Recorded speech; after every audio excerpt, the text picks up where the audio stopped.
तो आज आपके साथ हम अपने एक दिन को साझा कर रहे हैं। जो भी कुछ छवि होंगी, कुछ क्लिप्स होंगी, जो भी महत्वपूर्ण मुझे लगेगा जो आपके साथ साझा करना चाहिए, क्योंकि ये काफ़ी आग्रह भी था कि आप कहीं ना कहीं अपने जीवन के कुछ अंश, कुछ हिस्से हमारे साथ साझा करें और इससे कहीं ना कहीं एक प्रेरणा भी मिलेगी। और आज जो हमारी एक यात्रा रहेगी, ऋषिकेश की यात्रा है, हरिद्वार की यात्रा है, तो उसमें कुछ ऐसे स्थान या फिर कुछ ऐसी व्यवस्थाएं जहां पर आप अगर ऋषिकेश आते हैं, हरिद्वार आते हैं तो आप रुक सकते हैं, ठहर सकते हैं, अच्छा परिवेश आपको मिलेगा।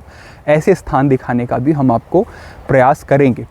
तो ये एक पहली बार हम आपके साथ एक इस प्रकार से एक व्लॉग कह लें या कुछ कह लें, अपने जीवन का एक अंश साझा कर रहे हैं।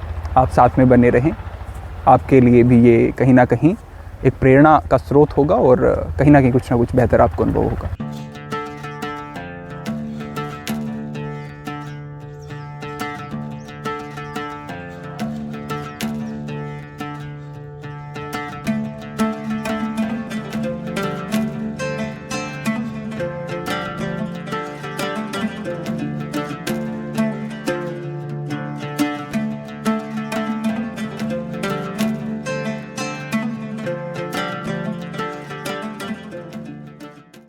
तो अभी ये सुबह का समय है और हम अभी हरिद्वार में हैं। अभी तो सुबह का समय है तो सड़कें खाली हैं और अभी हम जाएंगे हर की पौड़ी पे। वहीं से हम गंगा मैया का दर्शन करके और उसके बाद ही हम आगे के जो अपने कार्य हैं उनको करेंगे। तो सबसे पहले हर की पौड़ी चलते हैं और उसके बाद आगे की जो भी स्थिति होती है वो हम आपके साथ साझा करते हैं।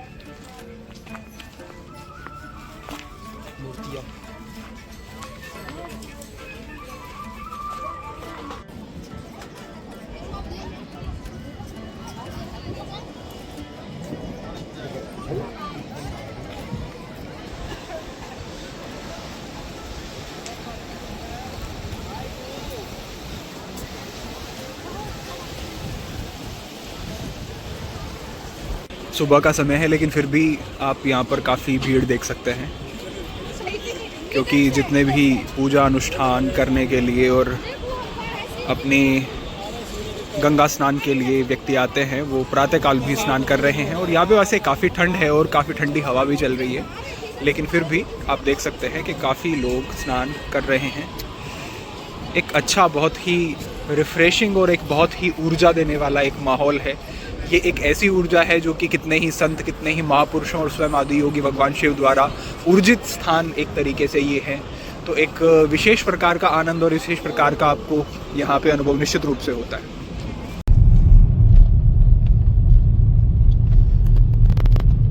यूँ तो हमने बहुत सारी जगह देखी हैं, बहुत सारे आध्यात्मिक स्थान देखे हैं और सभी आध्यात्मिक स्थानों का अपना एक विशेष स्थान है, एक विशेष तरीके की ऊर्जा भी होती है। लेकिन उन सब में भी अगर मैं कहूँ मेरे व्यक्तिगत अनुभव के हिसाब से, तो जो हरिद्वार का क्षेत्र है वो बहुत ही बेहतर है।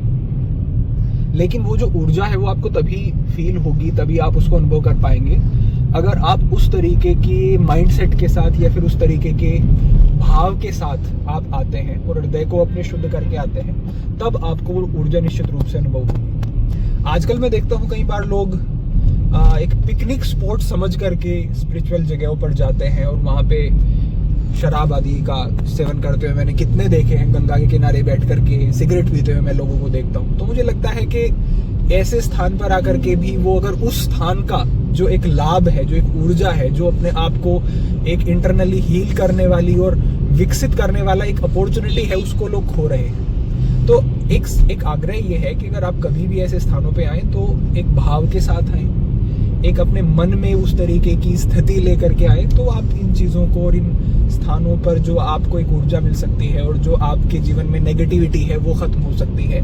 जो आप बहुत सारी जीवन के अपने उतार चढ़ाव से परेशान होते हैं, कहीं ना कहीं वहाँ पे आपको एक राहत मिलती है, प्रकृति से जुड़ते हैं, परमात्मा से जुड़ते हैं। तो तो ये बहुत ज़रूरी है कि हम सही भाव के साथ इन जगहों पे जाएं, जिससे कि हम उस ऊर्जा को अनुभव भी कर सकें। बाकी अब एक शांत स्थान पे हम थोड़ी देर जाएंगे, थोड़ी देर रुकेंगे। शिवपुरी में भी हम थोड़ी देर तक रुकते हैं और आराम से वहाँ पर बैठते हैं। तो मैं कई बार वहाँ पे जाता हूँ तो बड़ी अच्छी एक फीलिंग होती है। आपको भी दिखाते हैं, एक थोड़ा समय हम वहीं पे स्पेंड करेंगे।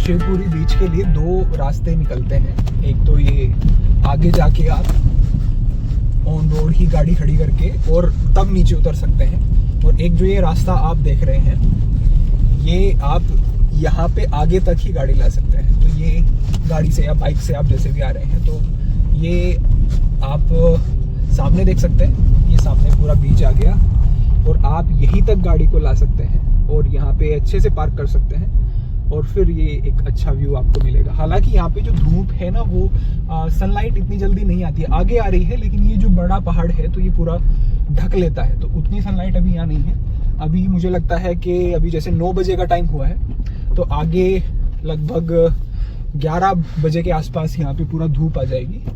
तो ये है, अब यहाँ पे थोड़ी देर तक हमें रुकना है और उसके बाद फिर हम आगे निकलेंगे। तो यहाँ पे ये शिवपुरी बीच काफ़ी ये एक शांत जगह है, कोई भीड़ भाड़ नहीं है। दूसरी जगहों पे काफ़ी आपको रश मिलेगा, काफ़ी भीड़ मिलेगी, लेकिन यहाँ पे आप किसी पत्थर पर बैठ करके या फिर रेत पर बैठ करके एक अनुभव भी कर सकते हैं। क्योंकि वही बात है कि हम पंच महाभूतों के संपर्क में आते हैं तो हमारी हीलिंग होती है, हमारी समस्याओं का समाधान होता है। तो आप नंगे पैर रेत पे चलते हैं तो आप भूमि के संपर्क में आ रहे हैं। यहाँ पे जो ठंडी वायु आ रही है, इसमें वायु तत्व के संपर्क में आ रहे हैं, वायु महाभूत के। और जल में आप थोड़ा सा पैर डाल के भी अगर बैठें, अगर स्नान ही इसमें बहुत ठंड का मौसम है नहीं कर पाए अगर, तो ये भी बहुत अच्छा है। तो ये काफ़ी शांत और एक अच्छी जगह आपको मिलेगी। लगभग 18 किलोमीटर का आपको डिस्टेंस रहेगा। ऋषिकेश से थोड़ा बाहर आपको निकलना पड़ेगा। इधर ये बोट वगैरह का भी जो व्यवस्था रहती है, इसमें ये भी हमारे पास आकर के इन्होंने बताया कि 200 रुपये का शुल्क लगता है और 200 रुपये के शुल्क में ये लोग काफ़ी देर तक, लगभग 20 मिनट तक ये आपको उधर लेके जाएंगे, फिर उधर से इधर का पूरा इनका जितना भी रहता है।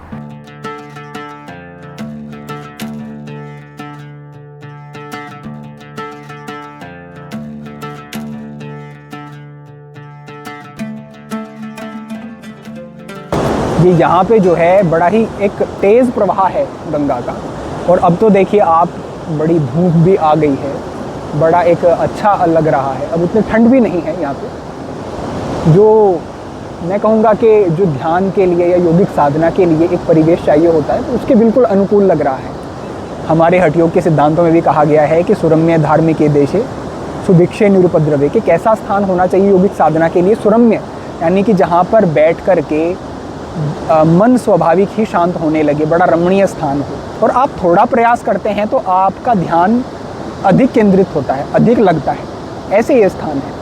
तो बिल्कुल बड़ा ही एक अच्छा माहौल है, अच्छा यहाँ पर परिवेश है।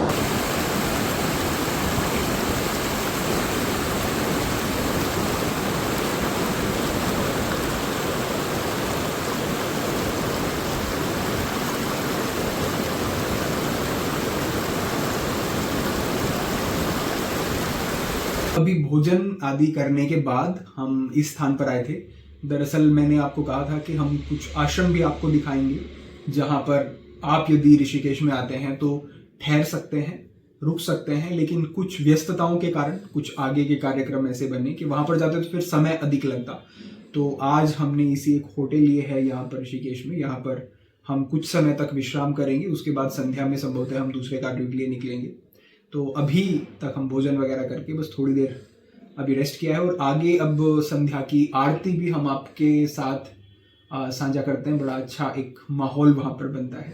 तो जो गंगा आरती है संध्या की, वो हम आपके साथ साझा करते हैं। तो एक यहाँ पे दो जगह पे गंगा आरती होती है। एक त्रिवेणी घाट पे होती है और एक परमार्थ निकेतन जो आश्रम है वहाँ पर गंगा आरती होती है। लेकिन जो ये त्रिवेणी घाट वाली आरती है, ये जो मुझे लगता है पर्सनली ये ज़्यादा बेहतर लगती है।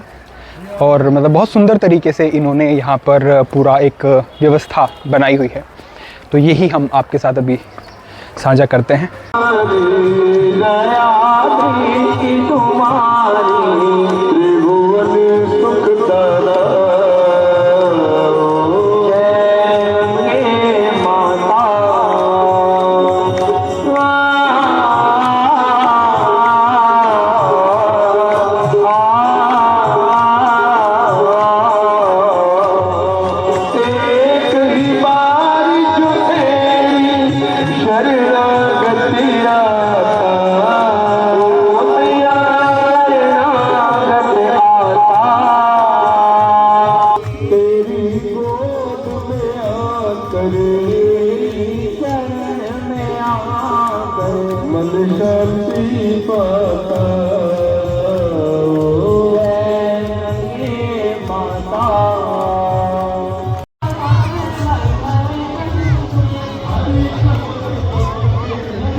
तो इस तरीके से हमने आज ये पूरा एक दिन आपके साथ साझा किया है, प्रातःकाल से लेकर के, और अब संध्या के 7 बजे हैं, तो ये हमने पूरा दिन आपके साथ साझा किया। यद्यपि हमें ये अनुभव नहीं है कि किस तरीके से इन सब चीज़ों को आपके सम्मुख हम बेहतर तरीके से रख सकते हैं, लेकिन जितना भी हमें प्रमुख सी चीज़ें लगी एक दिन की, वो हमने आपके साथ साझा की।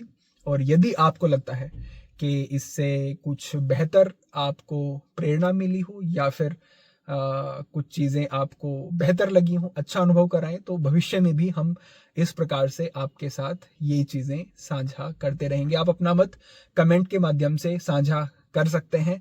अभी 7 बजे का ये समय हुआ है, आगे के हमारे कुछ रूटीन और हमारे कुछ कार्य हैं, तो अभी उसमें हम व्यस्त हैं। तो इस विषय को हम आज के इस दिन को यहीं पर आपके साथ जो हमने साझा किया है, इसको यहीं पर समाप्त करते हैं। भविष्य में पुनः इस प्रकार से भी आपके साथ हम जुड़ते रहेंगे। सभी के लिए प्रार्थना, सभी के लिए मंगल कामना। आज के लिए इतना ही। ओम नमः शिवाय।